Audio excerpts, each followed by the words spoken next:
एक मालिक है और वो मालिक अपने नौकर से कहता है कि तू हर रोज मुझे 1 लीटर दूध गर्म करके पिलाएगा, ये तेरी ड्यूटी। तो नौकर रोज 1 लीटर दूध पिलाता था।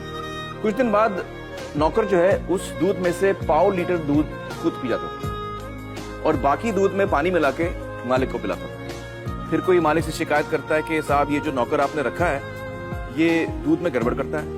तो मालिक ने कहा अच्छा ऐसा है क्या, और उसने नौकर की निगरानी के लिए एक और नौकर रखा।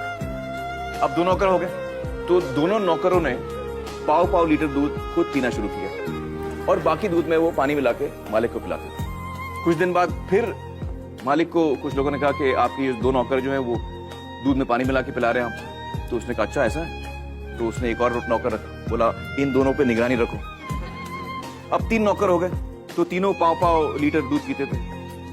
मालिक को 1.5 लीटर दूध में पानी मिला के पिलाते थे। मालिक की तबीयत भी थोड़ी कमजोर होने लगी, थोड़ा वीक हो गया वो। फिर किसी ने कहा कि आपका स्वाद बड़ा गड़बड़ हो गया, आप तो बहुत कमजोर होते जा रहे हैं, ये नौकर आपके बड़ा गड़बड़ कर रहे हैं। उसने बोला अच्छा ऐसा हो रहा है क्या। तो उसने एक और नौकर रखा, बोला इन तीनों पे निगरानी रखो कि ऐसा ना हो।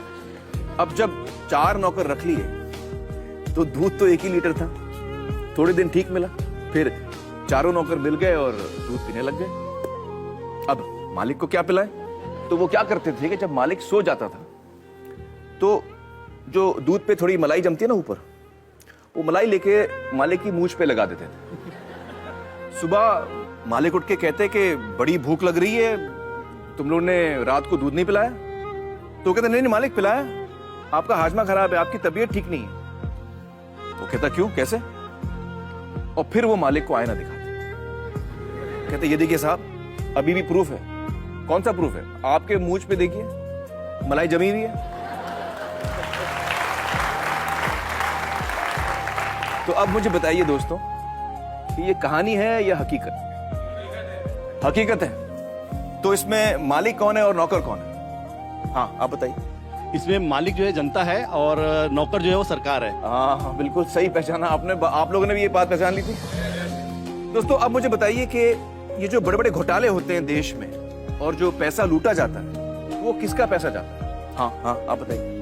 सरकार का। सरकार का पैसा जाता है। लेकिन सरकार के पास ये जो पैसा आता है वो आता कहां से। हाँ हाँ बताइए। टैक्सेस। बिल्कुल सही, टैक्सेस से। अच्छा आप में से कितने लोग हैं जो टैक्स नहीं भरते, जरा संभाल के जवाब दीजिएगा, इनकम टैक्स डिपार्टमेंट देख रहा है ये शो। बताइए आप में से कितने ऐसे हैं जो टैक्स नहीं भरते। तो कई लोग हैं यहाँ पर जो टैक्स नहीं भरते। अगर आप दिल से चाह लो ना तो पूरी दुनिया झुक जाती है उसके ऊपर। उसको पूरा करने के लिए पूरी कायनात एक हो जाती है कि इस आदमी की जिद के लिए, इस आदमी की जिद के आगे झुकना पड़ेगा, और पूरी दुनिया झुकती है आपकी जिद के आगे। लेकिन आपको जिद्दी होना पड़ता है, आपको बहुत सारे सेक्रीफाइस भी करने पड़ते हैं, क्योंकि ये आपने चाहा है। परीक्षा देनी पड़ती है आपको, जितना बड़ा इम्तिहान होगा उतनी बड़ी परीक्षा भी देनी पड़ेगी।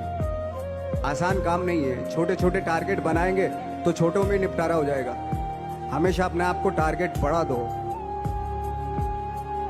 तो उसके लिए हमेशा अपने आप को अनकंफर्ट जोन में डालो कि जो इम्पॉसिबल है उसको पॉसिबल करने की शिद्दत, पैशन आपके अंदर होना चाहिए, वो हो जाता है। आज जो दुनिया में इतने सारे एक्सपेरिमेंट हुए हैं ये सिर्फ इसी बिना पे हुए हैं, पागलपन के जरिए ही हुए हैं ये सारे एक्सपेरिमेंट। एक मैंने कहीं सुना था कि जब आप एक्सपेरिमेंट करते हैं तो फेलियर भी होते हैं, कई बार फेलियर होते हैं। कोई एक एक्सपेरिमेंट करने के लिए, कोई एक चीज करने के लिए बहुत बार हमने भी झेला है, बहुत बार फेलियर हुए हम लोग। लेकिन एटलीस्ट हमें इतने सारे फेलियर होने से इतने तरीके पता चले कि इन तरीकों से सक्सेस नहीं मिल सकती। फॉर एग्जाम्पल एडिसन ने जब बल्ब का आविष्कार किया तो 100 बार एक्सपेरिमेंट किए अपनी जिंदगी में। 100 बार एक्सपेरिमेंट करने के बाद जब उसको पता चला कि अरे फॉर्मूला तो ये था बल्ब बनाने का, तो एटलीस्ट उसके साथ साथ उसको ये भी पता चला कि 100 जो तरीके हैं, 100 तरीकों से बल्ब नहीं बनता, ये भी पता चला उन फेलियर्स में उसको।